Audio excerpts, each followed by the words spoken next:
I'm Kayla Buchanan and welcome to Around the Region.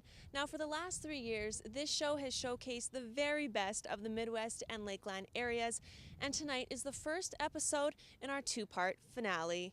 Tonight's episode is going to take a look back at some of our most memorable stories from over the years, including stories from the bases, both 4-wing and CFB Wainwright, and that all starts off with the time we spent this past summer at the Cold Lake Air Cadets Summer Training Center.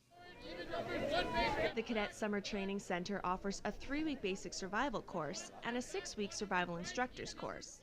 I came to Cold Lake for the basic survival course, and I took that one because it just seemed like a fun course to take at the time. Technically, we're learning how to build shelters, how to find food we can eat out here, how to ration our food, how to find ourselves if we get lost, and how to find our way back to civilization if we get lost. Basically, how to survive if you absolutely have to on the bare minimum of what you have. We learn lots of people skills, how to lead, how to be a good leader, also how to be a good follower, and how to listen. Out here, we're learning everything from building fires to making swings and entertaining yourself and learning how to survive, basically. So you need to learn how to defeat the 7 enemies of survival and find food for yourself, find water for yourself, those sort of things. We have about 203 cadets down here. They're all across the prairies. I've seen cadets come through that were my course cadets a couple years ago that are now officers in my position. So it's a great reward to me. This is a labor of love. It's so exciting so many times to see a young 12-year-old go into one of the cadet systems, whether it be Army, Air, or Sea. But when they graduate at the age of 18, they have to graduate and what we call retire. Can you believe that? But you see the difference in each of those cadets because you see confidence, poise, public speaking, knowledge, leadership, all those good qualities that come out in them. And it's really fantastic because the program itself proves that it works, and it has been now for over 60 years to be able to do that. And specifically here at Cold Lake, of course, 40 years of doing that with our young people and providing Canada with new, good Canadians. 4-wing was also busy this summer, hosting several nations and local spectators at Exercise Maple Flag. The beauty about the open house, it kind of shares exactly with the civilian community what we do here in the base, especially during Maple Flag with all the different countries participating.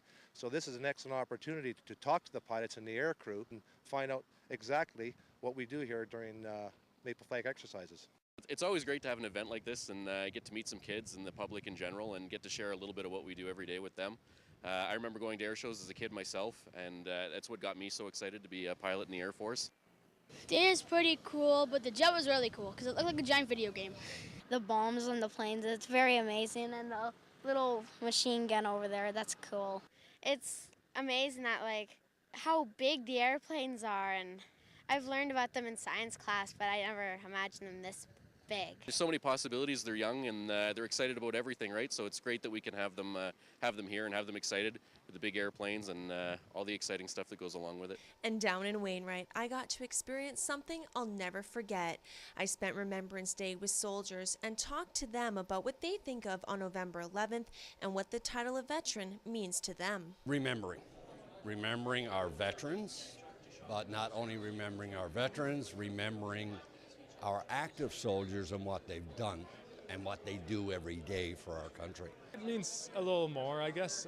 You know a few of the faces or a few of the names that are being said.